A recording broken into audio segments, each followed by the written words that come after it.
अमर द्वार गुरु सुनमा खोले, अमर द्वार गुरु सुनमा खोले,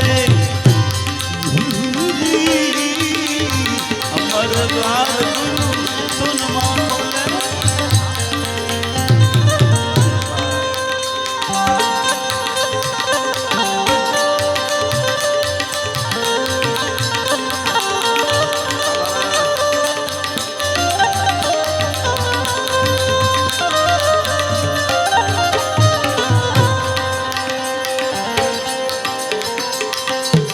वेद पुराण पढ़े जो कोई,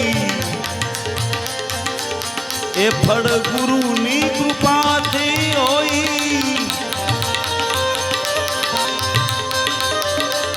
गुरु पर लगनी नीस दिन लावे तो शैतान काल नजीक नहीं आवे, शैतान काल नजीक नहीं आवे।